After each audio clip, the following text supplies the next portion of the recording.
আমরা হলাম ছোট কর্মচারী, বুঝলেন। অফিসের ছোট কর্মচারী হওয়ায় অনিয়মের তথ্য জানলেও বলতে নারাজ তিনি। খোদ অফিস সংশ্লিষ্টরাই অভিযোগ তুলেছেন, সরকারের দেওয়া বরাদ্দের শুধু প্রণোদনার একটি খাত থেকেই টাকা হাতিয়ে নিচ্ছেন প্রতিষ্ঠানটির কর্মকর্তা।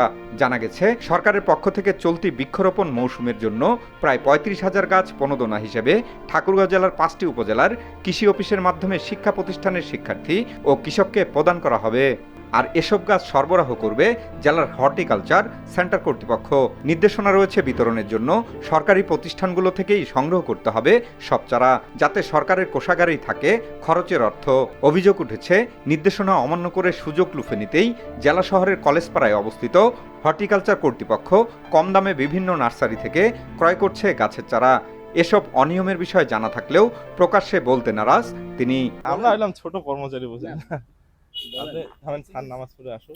বেশ কয়েকদিন ধরে পিকআপ যোগে নার্সারি থেকে চারাগুলো আনার পর রাখা হয় হর্টিকালচার চত্বরে। এসব চারার মধ্যে বেশ কিছু চারা একেবারেই নিম্নমানের। হর্টিকালচারের এই কর্মকর্তা বলছেন, এগুলা আমাদের প্রণোদনার গাছ, এগুলা ওই যে আমাদের 5টা উপজেলা কৃষি অফিসে সরবরাহ করা হবে। তবে গাছ ক্রয়ের বিষয়টি পুরোপুরি অস্বীকার করেন হর্টিকালচারের তত্ত্বাবধায়ক।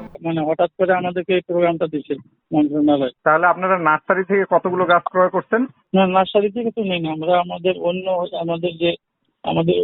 এটা হলো দিনাজপুর হর্টিকালচার নার্সারি, ওনার সাথে কিছু সমন্বয় করে আমরা কিছু চারা সংগ্রহ করছি, আর আমরা বন বিভাগের কিছু চারা পাইছিলাম। অথচ কয়েকদিন আগে জেলার কোন নার্সারির মালিক গাছগুলো সরবরাহ করেছে তা স্বীকার করেছেন পিকআপ ড্রাইভার ও নার্সারির মালিক। হিরো ভাই বাসা থেকে আর কি, এই মাল বাসায় নিয়ে রাখছিল ওনারা। ও আচ্ছা আচ্ছা। বাসায় কিন্তু নার্সারি আছে একটা, এখানেও যেটা চৌধুরীহাটের নার্সারি এটাও আছে, কিন্তু বাসাও নার্সারি আছে। কয় হাজার আনছিলেন? আমরা কয় হাজার আনছিলাম বলতে কি, আমি কালকে আনছিলাম একটি 800 আর আজকে আনছিলাম 750।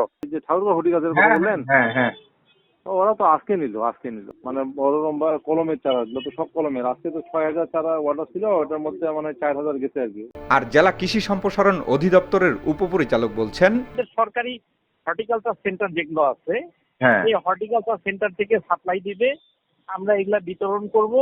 দিচ্ছে মাধ্যম শুধু আমাদের উপজেলা কৃষি অফিস। এই যে আমরা জাস্ট মিডলম্যান। স্থানীয়দের দাবি, ভালো মানের চারা প্রদানের মাধ্যমে সরকারের বৃক্ষরোপণ কর্মসূচি সফল করতে হবে। একই সাথে জেলা প্রশাসক সহ সংশ্লিষ্ট দপ্তরের ঊর্ধ্বতন কর্মকর্তাগণ হর্টিকালচারের অনিয়মের বিষয়টি খতিয়ে দেখে ব্যবস্থা নেয়ার দাবি জানান।